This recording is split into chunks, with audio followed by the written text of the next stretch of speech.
So the gaming industry is changing as a whole, and nowadays you're starting to see a lot of live service games that are actually being made nowadays versus the standard games that we're so used to being made that was made about 5, 10, 15 years ago. That was actually the golden age in gaming nowadays. But now you have all these live service games that are actually changing the gaming industry as a whole, but that could be for the worst for gaming, but it can also mean for the best of gaming. Today we're going to talk about the goods and the bads of what live service actually means, what it can actually do to the gaming industry as a whole, and what you can actually expect in the future down the line as far as how live service games can affect gaming as a whole in the future. But before we kind of get into all of that, we got to actually kind of talk what a live service game actually is. So if we're kind of going off a definitive answer here, quote unquote, live service games, LSG, are video games designed to evolve long after launch through continuous content, updates, seasonal events, and sustained monetization,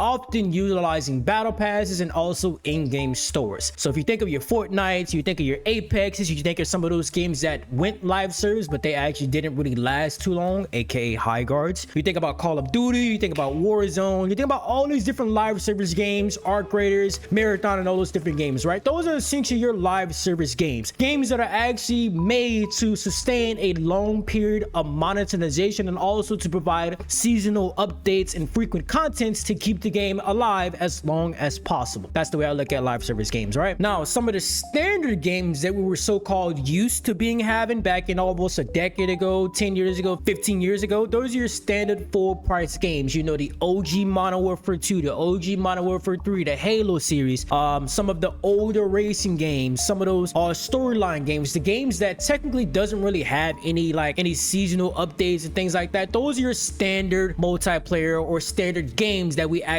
had back in the day. You know, the games that you had the multiplayer wise, you had to grind for camos, and once you grind for those camos and those ranks and those guns, that's pretty much it. There's no really like continue playing the game because at that point you're not really chasing anything anymore. Versus a live service games, you're constantly providing updates to some of these games to be able to make profit and keep people engaged with the game. Now, as we kind of define the two different technical versions of a standard game versus a live service game, what actually makes a live service game terrible for the actual gaming industry as a whole? Let's start off with the good. The good benefits of a live service game: one, it keeps players engaged into the game over the long haul. So let's take Fortnite and Apex for example, right? So instead of them releasing content every so often, instead of them dropping updates on the game every so often, let's just say they decided to pursue a end of life phase for the game where they don't release any more content. Eventually what happens is those companies, they start to work on a new version of a game, right? Once a game reaches its max potential, you know, for example, Apex 2, or we can get Fortnite 2. That is what usually would have happened back in the older days of gaming, where once a game reaches its max phase where it can't really produce any more content, update, you know, there's no really fulfilled thrilling in the game as a whole, they start to make a newer version. But now you got updates and engagements that kind of keeps players engaged. Now the problem with that, one, those updates, they can only keep players engaged for so long.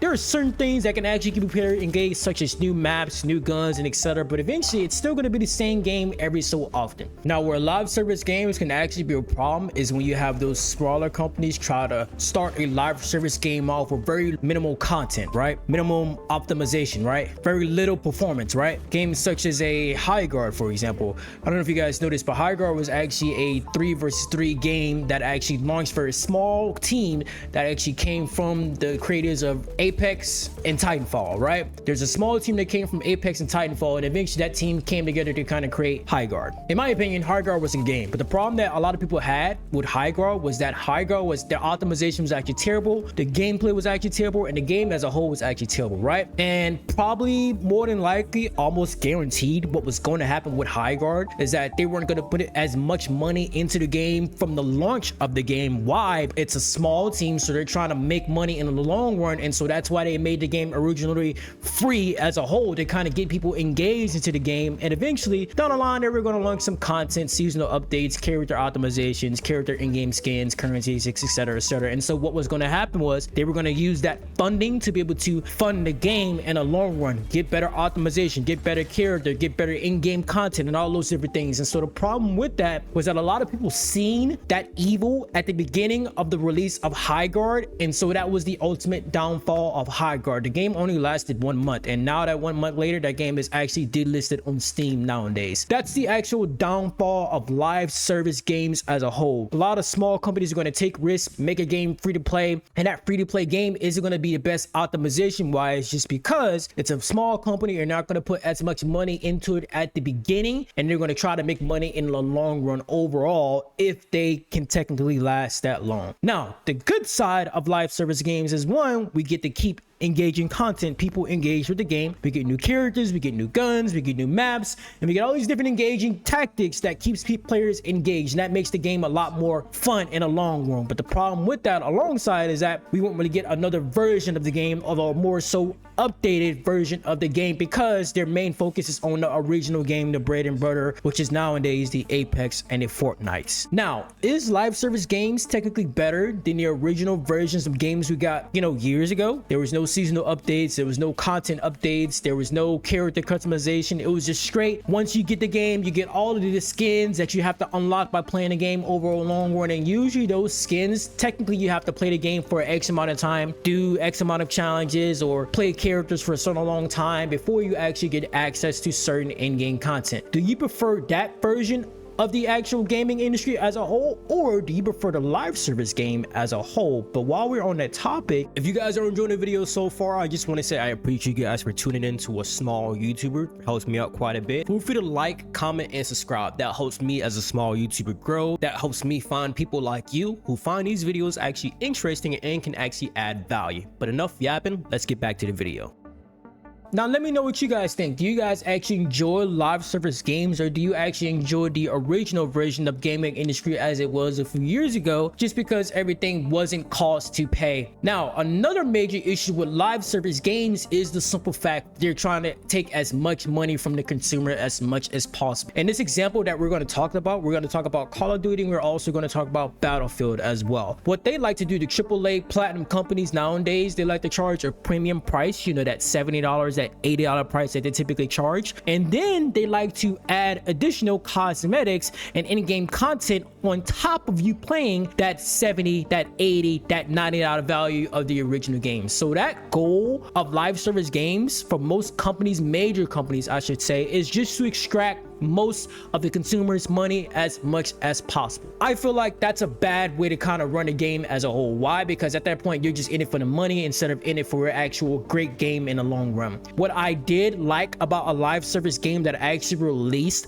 was Arc Raiders and also Marathon. I think those two games played the live service role really well balanced. Why? Because those games didn't come off the bat charging a full premium price, $60 and $70 and $80. They actually started their base pricing at $40, and that's actually reasonable nowadays, because I'm not going to think about spending $40 versus me thinking about spending $60 to $70. And I'm pretty sure you probably think the same way, depending on how big your pockets are, you know what I'm saying? But yeah, $40, I'm not going to think about spending $40, and that $40 I can also not really think about spending as much on the in-game content, because I only invested $40 into original game rather than investing $70 on actually buying the game and then actually spending another $10, $15, $20 on in-game characters, crossovers, content, etc., etc. That's just extracting as much money from this consumer, and I think that's going to leave live service games down a bad rabbit hole, and that's what we don't want as a live service gaming industry as a whole.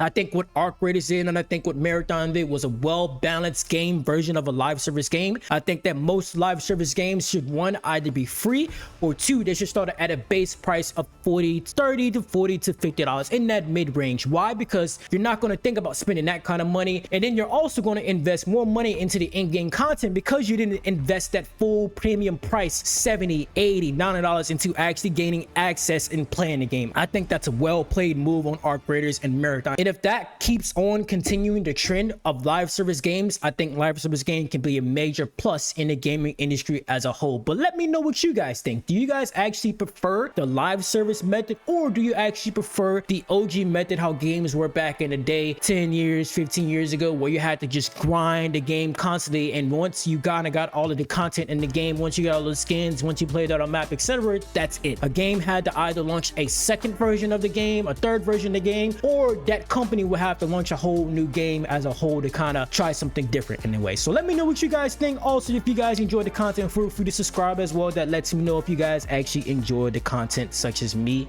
and taking the time out of your day to watch a small YouTuber such as myself. But that's all I got for you guys with this video. Other than that, I will see y'all in the next video. Peace.